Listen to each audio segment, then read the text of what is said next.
त्र्यम्बकं यजामहे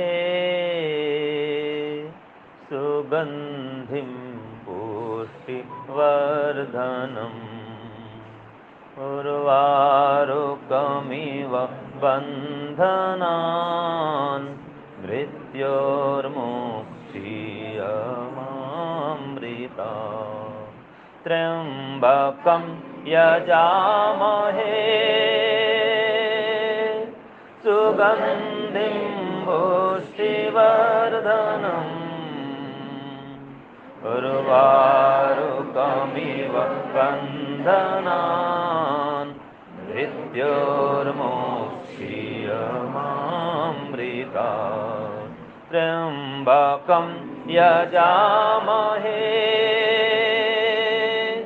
सुगन्धिं पुष्टिवर्धनम् उर्वारुकमिव बन्धनान् मृत्योर्मुक्षीयमामृता ॐ भूर्भुवः स्वः तत्सवितुर्वरेण्यं भर्गो देवस्य धीमहि धियो यो नः प्रचोदयात् ॐ भूर्भुवः स्वः तत्सवितुर्वरेण्यं भर्गो देवस्य धीमहि धियो यो नः प्रचोदयात् भर्गो देवस्य धीमहि धियो यो नः प्रचोदयात् धियो यो नः प्रचोदयात्।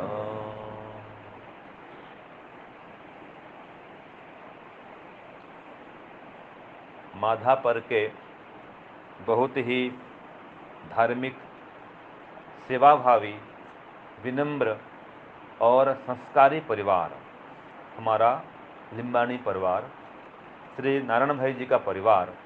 इस परिवार में आप सभी धर्म प्रेमी, वेद प्रेमी, यज्ञ प्रेमी, योग प्रेमी, सत्संग प्रेमी सज्जनों का, महानुभावों का, माताओं का, बहनों का, आप सभी का हार्दिक स्वागत है।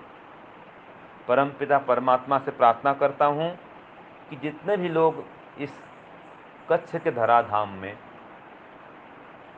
गुजरात के समान धर्मप्रिय राज्य में निवास करते हुए ईश्वर की ओर बढ़ने और बढ़ाने का प्रयत्न कर रहे हैं, अपने घर को स्वर्ग बनाने का प्रयत्न कर रहे हैं, दान को, धर्म को धारण करते हुए विश्व का कल्याण करना चाहते हैं, युग को, यज्ञ को बढ़ाना चाहते हैं, वैदिक धर्म की पताका को आसमान में लहराना चाहते हैं, ऐसे आप सभी सज्जनों का और पूजनीय, वंदनीय, श्रद्धामयी मातृशक्ति का बारंबार अभिनंदन करते हुए, आप सभी को नमन वंदन करते हुए मैं अपनी वाणी को आरंभ करता हूँ।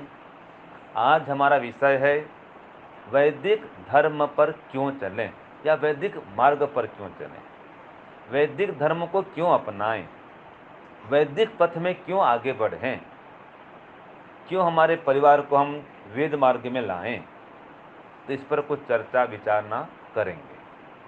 तो देखिए, वैदिक मार्ग में इसलिए चलें कि इस मार्ग में भगवान राम चले थे, इस मार्ग में भगवान कृष्ण चले थे, इस मार्ग में महर्षि वाल्मीकि चले थे, इस मार्ग में महर्षि वशिष्ठ चले थे, इस मार्ग में राजर्षि बाद में बने ब्रह्मर्षि विश्वामित्र चले थे, महर्षि अगस्त्य चले थे, और महर्षि अंगिरा, आदित्य, वायु, अग्नि, ये सभी ऋषि इसी मार्ग में चले थे। और आप सबने नाम सुना है महर्षि नारद, वो भी इसी पथ के पथिक थे, विद्वान थे वो महर्षि नारद भी, वो भी इस पथ के पथिक थे। और कैलाशपति कौन? शंकर भगवान भी इस पथ में चले थे, माता पार्वती भी, सीता माता भी, रुक्मणी माता भी, और योगीराज भगवान कृष्ण भी इसी मार्ग में चले थे। इसलिए हम चूंकि उनको अपना श्रेष्ठ महापुरुष मानते हैं, आराध्य मानते हैं, भगवान मानते हैं, सभी अपनी अपनी मान्यता उनके विषय में रखते हैं। तो चूंकि हम भगवान राम को मानते हैं, भगवान कृष्ण को मानते हैं, हमारे ऋषि महर्षि मुनियों को मानते हैं, तो उनकी बात भी माने।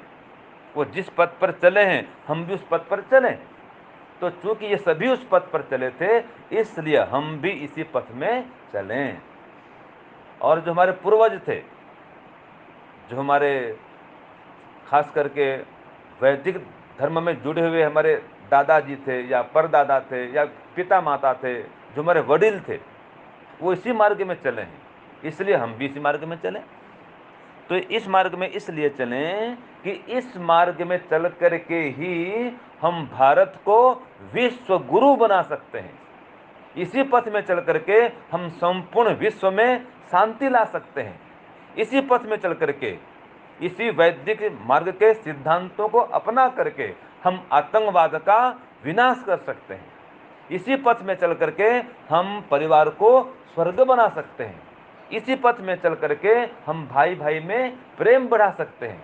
इसी पथ में चल करके माता पिता की सेवा कर सकते हैं। इसी पथ में चल करके देश की सेवा कर सकते हैं। इसी पथ में चल करके मातृभक्त, पितृभक्त, गुरु भक्त बन सकते हैं, देशभक्त बन सकते हैं, ईश्वर भक्त बन सकते हैं। और इसी पथ में चल करके जन्म और मरण के बंधन से भी छूट सकते हैं। और कोई रास्ता नहीं है, और कोई मार्ग नहीं है जिस पथ में चल करके हम विश्व गुरु अपने देश को बना सकें। ऐसा कोई रास्ता नहीं है जिस पर चल करके हम अपने परिवार को एकदम सुखमय बना सकें, श्रेष्ठ बना सकें। तो वैदिक पथ के अलावा और कोई पथ नहीं है, और कोई रास्ता नहीं है। वैदिक मार्ग ही वो मार्ग है जिसके आधार पर हम अपने जीवन में सुख शांति की स्थापना कर सकते हैं, और समृद्धि भी प्राप्त कर सकते हैं, ऐश्वर्य भी प्राप्त कर सकते हैं, और यहाँ तक कि इस मार्ग में चल करके हम भी भगवान बन सकते हैं। और कोई ऐसा मार्ग दुनिया में नहीं है। भगवान राम, भगवान कृष्ण, वो क्यों भगवान कहलाए? क्योंकि वेद पथ में चले थे, उन्होंने वेद के जीवन को जिया था, वेद को अपनाया था। तो अगर हम भी उनके पथ में चलेंगे तो हम भी भगवान कहला पाएंगे। और अगर हम इस पथ पर चलेंगे तो पाखंड से, अंधविश्वास से बच जाएंगे, रूढ़िवाद से बच जाएंगे, ये धोखाधड़ी से, दुनिया को ठगने से बच जाएंगे, और खुद भी एकदम ऐसे जानवर बन जाएंगे कि हमको कोई ठग नहीं पाएगा, कोई हमको धोखा नहीं दे पाएगा। ये जितने पाखंडी लोग घूमते हैं, हमको अपने जाल में फंसा नहीं पाएंगे। ये क्या बोलते हैं उसको? हाँ, फ्रॉड लोग, ठीक है, जालसाज लोग हमको अपने जाल में फंसा नहीं पाएंगे। और क्या कहते हैं कि जो पाखंडी लोग हैं, ये किसी के ये नाम नहीं लेता हूँ, पाखंडी लोग हैं, धूर्त लोग हैं, जो दुनिया को गुमराह कर रहे हैं, लेकिन हमको गुमराह वो नहीं कर सकते हैं अगर हम वेद पथ में चलते रहेंगे तो। और अगर वेद पथ में चलते रहेंगे तो फिर हम अपने बच्चों को भी इस पथ में चला पाएंगे। अगर खुद वेद पथ में नहीं चल रहे हैं तो अपने बच्चों को भी नहीं चला पाएंगे। अगर खुद हम चाहते हैं कि हमारी सेवा हमारे बच्चे लोग करें, हमारी संतान हमारी सेवा करे, तो हमें भी भगवान राम का, भगवान कृष्ण का अनुकरण करते हुए हमारी माता पिता का सेवा करना पड़ेगा। अगर हम सेवा नहीं करेंगे तो हमारी सेवा हमारी पीढ़ी नहीं करेगी। तो ये वेद पथ में ये शिक्षा है, ज्ञान है कि अगर हम इस पथ में चलेंगे हम भी अपने माता पिता को सुख देंगे, उन्हें सुखी रख पाएंगे और उनके विशेष आशीर्वाद को प्राप्त करेंगे। वैदिक धर्म को छोड़ दीजिए, और किसी धर्म में माता पिता को देवता नहीं कहा गया है। जिस प्रकार सेवा करने का विधान हमारे वैदिक धर्म में है, माता पिता, गुरु, आचार्य, इनकी सेवा करना, सत्कार करना, सम्मान करना, जो शिक्षा हमारे वैदिक धर्म में है, जो ज्ञान वेद में है वो किसी और ग्रंथ में नहीं है और कोई शास्त्र में नहीं है और किसी मत पंथ संप्रदाय में नहीं है। तो हम इसी पथ में चल करके अपने माता पिता का विशेष आशीर्वाद प्राप्त कर सकते हैं और आयु, विद्या, यश और बल को बढ़ा सकते हैं। अगर इस पथ में नहीं चलेंगे तो खुद तो संशय में, भ्रांति में जिएंगे, खुद तो अंधकार में भटकेंगे और दूसरों को भी अंधकार में भटकाएंगे, जिसे लोग भटका रहे हैं। खुद तो ईश्वर से दूर चले जाएंगे और दुनिया को भी ईश्वर से दूर ले जाएंगे अगर वैदिक धर्म को छोड़ देंगे, अगर वैदिक पथ में नहीं चलेंगे। और अगर हम वैदिक पथ में नहीं चलेंगे तो याद रखिए गौ माता की रक्षा भी नहीं कर पाएंगे। और अगर गौ माता की रक्षा नहीं कर पाएंगे तो याद रखिए दूध, दही, घी, मक्खन भी नहीं प्राप्त कर पाएंगे, तीव्र बुद्धि को नहीं प्राप्त कर पाएंगे, दीर्घ आयु को नहीं प्राप्त कर पाएंगे अगर हम वैदिक पथ पर नहीं चलेंगे। क्योंकि वैदिक मार्ग में ही, वेद में ही ये कहा है गावो विश्वस्य मातरः, गौ माता विश्व की माता है, सबकी माता, ये वेद कहता है। तो वैदिक पथ में चलने वाला ही ये स्वीकार करता है, वही गौ माता की रक्षा कर सकता है और वही भारत माता की रक्षा भी कर सकता है। बाकी लोग तो भारत माता को लूट रहे हैं, बर्बाद कर रहे हैं, आप खुद देख रहे हैं। जो वैदिक धर्म को नहीं मान रहे हैं, वेद पर पथ पर नहीं चल रहे हैं, वाम पंथ पर चल रहे हैं, वाम मार्ग पर गति कर रहे हैं, वो वैदिक संस्कृति की धज्जी उड़ा रहे हैं, विनाश कर रहे हैं इसका। भगवान राम को, भगवान कृष्ण को मानते नहीं, काल्पनिक बतलाते हैं, ठीक है। रामायण को नहीं मानते, महाभारत को नहीं मानते हैं, गीता को नहीं मानते हैं। तो ये लोग देश के विनाश करने वाले बन जाते हैं जो वेद पथ पर नहीं चलते हैं। और जो वेद पथ पर नहीं चलते हैं अनेक प्रकार के दुर्गुणों से, दुर्व्यसनों से, दुराचार से, भ्रष्टाचार से, पापाचार से, अनाचार से ग्रस्त रहते हैं। और अगर हम वैदिक पथ में चलेंगे तो इन समस्त दुर्व्यसनों से, दुराचार से, पाखंड से, अंधविश्वास से, अन्याय से, अधर्म से, अनीति से, सबसे बच जाएंगे और दूसरों को ही बचाएंगे। और अगर हम वेद पथ पर चलेंगे, प्रेम से रहेंगे, संगठन में रहेंगे, एक दूसरे का सहयोग करते हुए आगे बढ़ेंगे, एक दूसरे का सम्मान करते हुए आगे बढ़ेंगे, एक दूसरे की रक्षा करते हुए जीवन पथ में आगे बढ़ेंगे। और अगर वेद पथ में नहीं चलेंगे तो एक दूसरे के गले काटते हुए आगे बढ़ेंगे, हिंसा के पथ में आगे बढ़ेंगे और खुद भी भयभीत रहेंगे, आशंकित रहेंगे और दूसरों को भी भय से आक्रांत करेंगे अगर वेद पथ पर नहीं चलेंगे।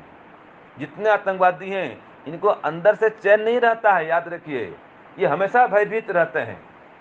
तो खुद तो भयभीत है और दूसरों को भी भयभीत करते रहते हैं, अंदर शांति नहीं होती इनके। तो खुद के अंदर शांति नहीं है और दूसरों को भी अशांति से रखते हैं, शांति से जिन्हें नहीं देते हैं। क्यों? ये वेद पथ पर नहीं चलते हैं, वैदिक मार्ग में आगे नहीं बढ़ते हैं। और अगर हम वेद पथ में आगे बढ़ते हैं तो हम तो विश्व प्रेम को अपनाते हैं।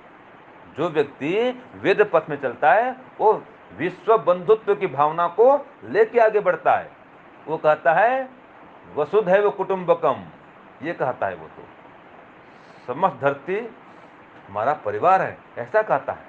और ये सही बात है। आप देख लो, जहां जहां भी भारतीय लोग गए हैं, हिंदू लोग गए, पूरे विश्व में घुमाओ, वहां पर शांति से जी रहे हैं और जिस देश में रहते हैं उस देश की उन्नति में लगते हैं, उस देश की प्रगति करते हैं और उस देश के लोग भी उनके द्वारा अपना गौरव बढ़ा रहे हैं, अपना ऐश्वर्य, मान सम्मान बढ़ा रहे हैं। तो ये सनातन धर्म का, वैदिक धर्म का ये लक्षण है कि हमारे धर्म को मानने वाला जहां कहीं भी रहेगा वो उस रहने वालों के लिए कल्याणकारी बनेगा, हितकारी बनेगा, विध्वंसक नहीं बनेगा, विनाशकारी नहीं बनेगा और वो प्राणी मात्र पर दया करेगा, समस्त प्राणियों से प्रेम करेगा और वो व्यक्ति स्वार्थी नहीं होगा, हिंसक नहीं होगा, अपितु देश धर्म की रक्षा के लिए अपने बलिदान के लिए भी तैयार रहेगा।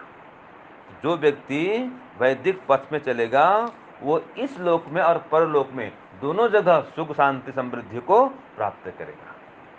और यज्ञ की रक्षा करेगा, यज्ञ का प्रचार प्रसार करेगा, प्रकृति का संरक्षण करेगा, वृक्षारोपण भी करेगा और हवन भी करेगा और प्रकृति का संरक्षण भी करेगा।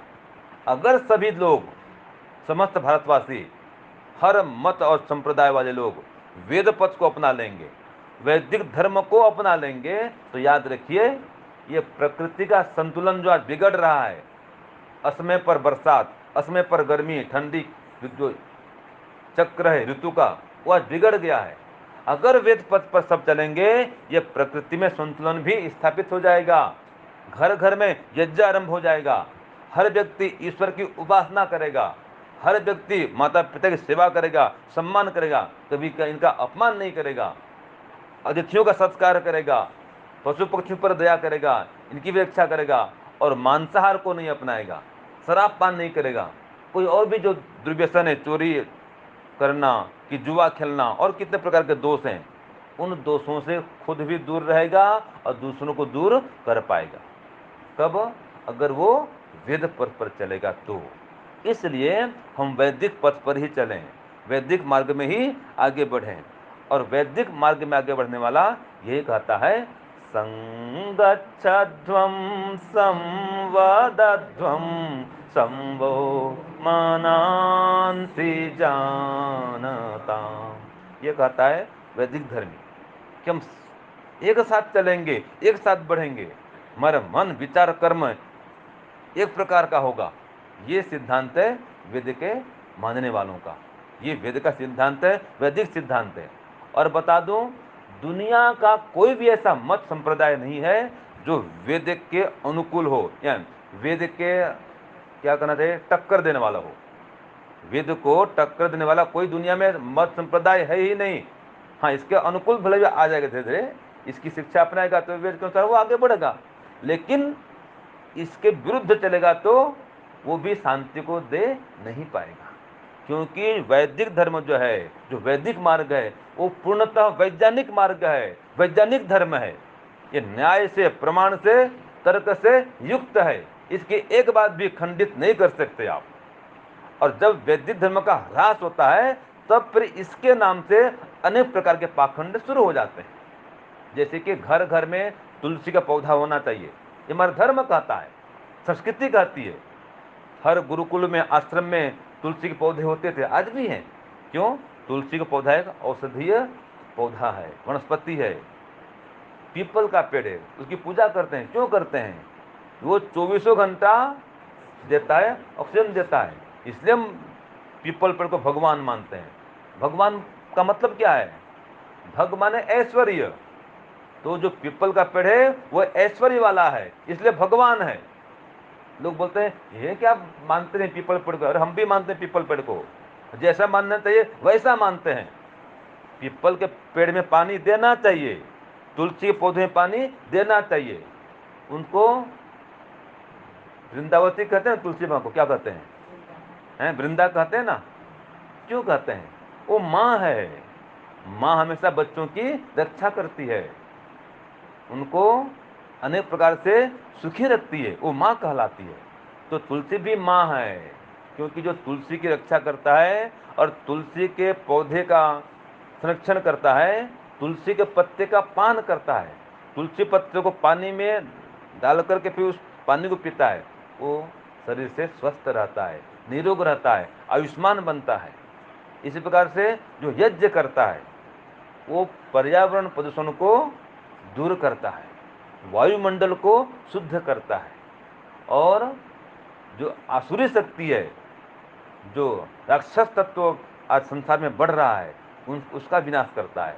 क्योंकि यज्ञ करने से एक पॉजिटिव एनर्जी का संचार होता है, सकारात्मक एनर्जी, ऊर्जा ये यज्ञ से पैदा होती है। तो ये वैदिक धर्म में यज्ञ का विधान है। पंच महायज्ञ का विधान वैदिक धर्म में ही है और कहीं पर नहीं है। जिस धर्म में, जिस मार्ग में, जिस परिवार में पंच महायज्ञ हो, वो घर स्वर्ग बन जाता है। उस घर में भाई भाई बड़े प्रेम से रहते हैं, राम और कृष्ण के पथ पर आगे बढ़ते हैं। तो हम सब इसलिए वैदिक मार्ग में चलें। और अगर हम वैदिक मार्ग में नहीं चलेंगे तो हवन नहीं करेंगे, सीधी बात है। संध्या नहीं करेंगे, उपासना नहीं करेंगे, फिर मांसाहार भी करेंगे, शराब भी पिएंगे, उल्टा पुल्टा खान पान करेंगे, अनेक प्रकार का दोष करेंगे, तो फिर जीवन क्या होगा? अशांत हो जाएगा, आयु घट जाएगी, जीवन अस्त व्यस्त हो जाएगा, भाई भाई में झगड़ा हो जाएगा, माता पिता की सेवा नहीं हो पाएगी, वो दुखी रहेंगे, और माता पिता दुखी रहेंगे आपके व्यवहार से तो आप भी दुखी रहेंगे। ये नियम है। अगर जो व्यक्ति माता पिता को दुख देगा उसके जीवन में सुख कदापि नहीं आएगा। आप परिवार को देख लो, उदाहरण आपको मिल जाएंगे, अनेक उदाहरण मिल जाएंगे। और जिसके परिवार में माता पिता सुखी हैं, बड़े प्रेम से हैं, उनका परिवार भरा पूरा है। आप देख लो, वहाँ ऐश्वर्य बढ़ रहा है, प्रेम बढ़ रहा है। क्यों? माता पिता का आशीर्वाद बरसता है। तो इसलिए ये वैदिक धर्म के पथ पर बढ़ने से ही ये संभव होगा। जिस घर में भी यज्ञ हो रहा है, आप देख लो, जिस घर में यज्ञ हो रहा है, जिस घर में संध्या उपासना हो रही है, वो वेद पथ पर आगे बढ़ रहे हैं, वो वैदिक धर्मों को आगे बढ़ा रहे हैं।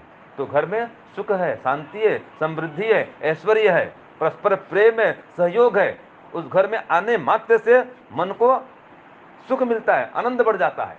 क्यों? घर में वैदिक धर्म का विस्तार हो रहा है। तो अगर आप लोग वैदिक पथ में चलेंगे तब जाकर के आपके बच्चे भी इस मार्ग में बढ़ेंगे। अगर आप वैदिक पथ में नहीं चलेंगे, आपके बच्चे भी नहीं चलेंगे, और बच्चे नहीं चलेंगे तो आपकी सेवा नहीं करेंगे। सीधी बात है। माने आप अपनी सेवा चाहते हैं तब भी आप वेद मार्ग में चलें। दुनिया का सुधार हो चाहे नहीं हो, आपका सुधार तो हो जाएगा, आपका परिवार स्वर्ग बन जाएगा। तो इसलिए वेद पथ पर आगे बढ़ना ही चाहिए। और वैदिक पथ में चलेंगे तो इसी वेद पथ में ही या वेद के मार्ग में ही आश्रम व्यवस्था का निर्धारण है। आश्रम 4 होते हैं। कौन कौन से? ब्रह्मचर्य आश्रम, गृहस्थाश्रम, वानप्रस्थ और संन्यास। आश्रम कितने होते हैं? 4। बोलिए। ब्रह्मचर्य आश्रम, गृहस्थाश्रम, वानप्रस्थाश्रम, संन्यास आश्रम। वैदिक मार्ग को छोड़ दो, किसी भी मार्ग में ये 4 आश्रम नहीं है। वहाँ वानप्रस्थ आश्रम नहीं है, वहाँ ओल्ड हाउसेज है। क्या है? Old house. और आज को बोलते हैं अपना घर, नाम दिया अपना घर है, वृद्धाश्रम। उसको अपना घर बोलते हैं, मतलब आजकल वृद्धाश्रम में बोलते हैं, अपना घर बोलते हैं। राजस्थान में, जयपुर साइड में बहुत अपना घर है, माधापुर भी है ना। हाँ। और अगर वेद पथ में नहीं चलेंगे, भले फिल्म की बात कर रहा हूं मैं, आप देख लेना, अवतार फिल्म देखना। अवतार फिल्म राजेश खन्ना का बहुत पहले का फिल्म था, जो नहीं देखा है देख लेना, आंख खुल जाएगी कि अगर वेद पथ पर नहीं चलता है तो वो पुत्र किस प्रकार का दोष करता है, और माता पिता को कैसा दुखी करता है, दुख देता है, और बाद में कंगाल बन जाता है। माता पिता की संपत्ति का तो हड़प कर लेता है, और बाद में खुद भी कंगाल बन जाता है, और फिर माता पिता के शरण में जाता है। माने उसको बताने वाले भी माता पिता ही होते हैं। यह अवतार फिल्म की कहानी बता रहा हूं मैं, बहुत पहले फिल्म आया था, है कि नहीं? हम तब बचपन में थे हम।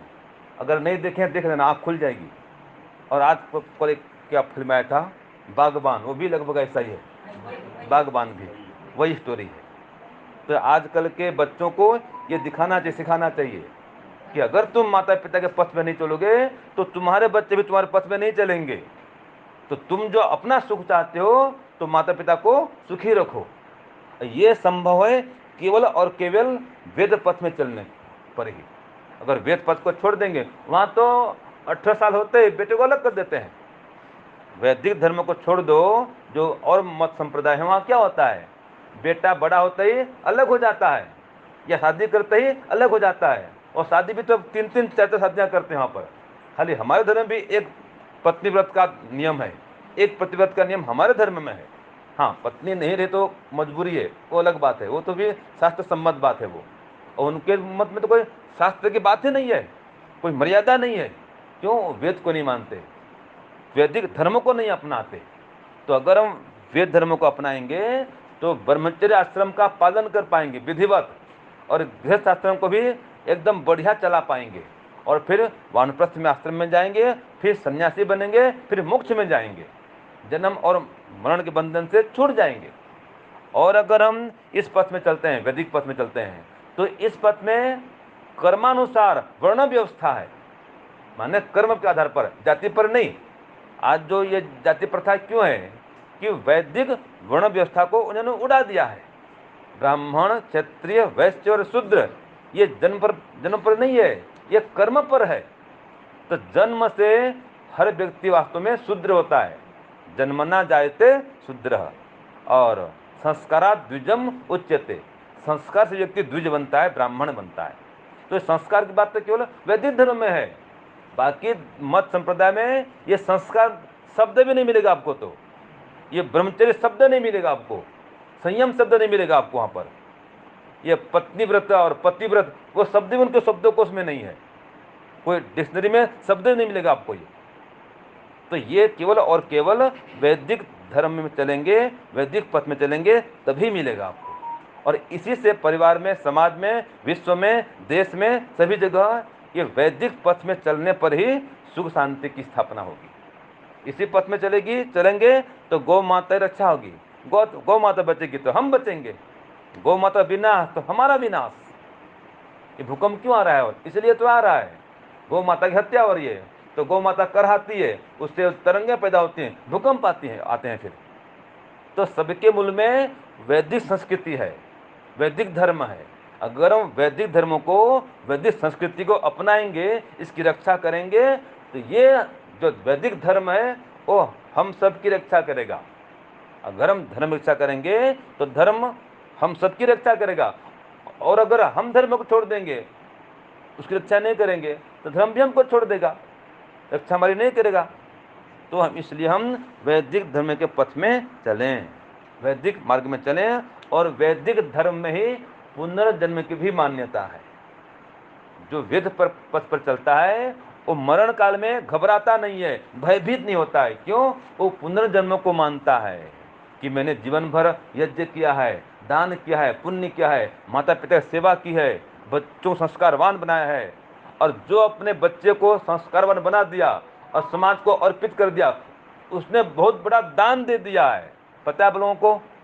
एक संतान को जन्म दे करके, उसको लिखा कर, पढ़ा करके, वैदिक धर्मी बना करके, दानशील बना करके, पुण्यात्मा बना करके अगर आप समाज को अर्पित करते हैं तो बहुत बड़ा पुण्य करते हैं, बहुत बड़ा दान करते हैं समाज के लिए। तो ये केवल वेद के धर्म में ही संभव है।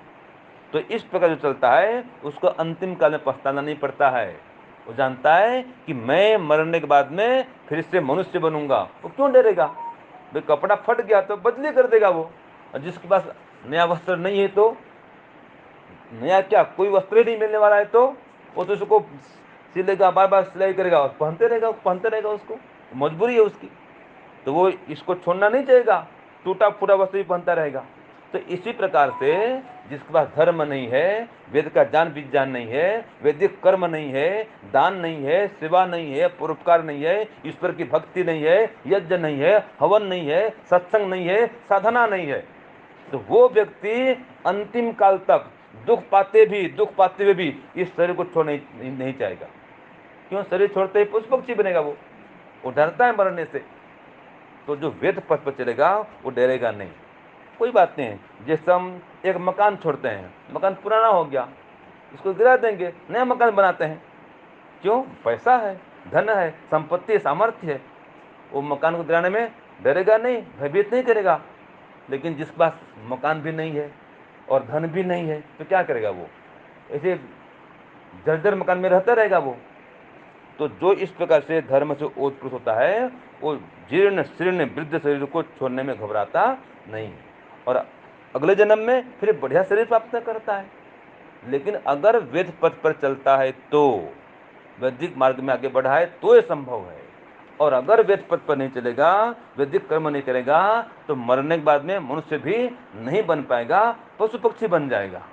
तो इसलिए आपसे निवेदन है कि आप सब वेद पथ पर चलें, वैदिक धर्म में आगे बढ़ें, और इसी मार्ग में चलेंगे तो प्रेम से रहेंगे, शांति से रहेंगे, संगठन में रहेंगे।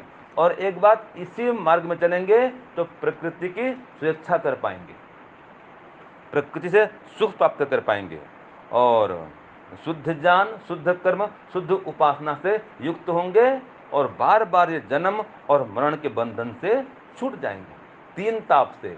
कौन कौन तीन ताप होते हैं? आध्यात्मिक ताप, आधि दैविक ताप, आधि भौतिक ताप, अथवा आध्यात्मिक दुख, आधि दैविक दुख, आधि भौतिक दुख। इन तीनों दुखों से छूट जाएंगे या फिर संसार के समस्त दुखों से छूट जाएंगे अगर आप वैदिक धर्म में के पथ में चलेंगे या वैदिक पथ में चलेंगे और वैदिक कर्मों को अपनाएंगे। तो आप सबसे निवेदन है कि आप अपने परिवार में वैदिक धर्म कर्म की स्थापना करें, वैदिक पथ में चलें। अगर कोई अवैदिक कर्म हो रहा है आपसे, अवैदिक पथ में चल रहे हैं या बढ़ रहे हैं, तो उस पथ में चलना बंद करें और वेद पथ में चलें। तो इस पथ पर चलेंगे तो आपका जो भविष्य है वो निश्चित रूप से उज्जवल होगा। और इस पथ पर चलेंगे तो आपको अपने अंदर कोई संशय नहीं रहेगा, जिज्ञासा बनी रहेगी, और उस जिज्ञासा को शांत करेंगे, आपका ज्ञान बढ़ेगा। फिर दूसरे लोग आप पर कोई आरोप लगाएंगे ना कि आपका क्या धर्म है, ऐसा ऐसा ऐसा ऐसा, आपके महापुरुष ऐसे हैं, तो आप उनको उत्तर दे पाएंगे, उनके मुंह को बंद कर पाएंगे, उनका जवाब दे पाएंगे। तो एक तो अपनी जिज्ञासा शांत कर पाएंगे, अपने संशय को मिटा पाएंगे, और हमारे धर्म पर कोई आरोप लगाए, कोई आक्रमण करे, उसका भी मुंह तोड़ जवाब दे पाएंगे। इसलिए हम स्वयं वेद के पथ में चलें, वैदिक ज्ञान बढ़ाएं और अपने जीवन को महान बनाएं, और फिर जो हमारा अगला जन्म है उसको भी श्रेष्ठ बनाएं। ओम शांति ओम श्रम। और कोई प्रश्न पूछना है तो पूछ सकते हैं।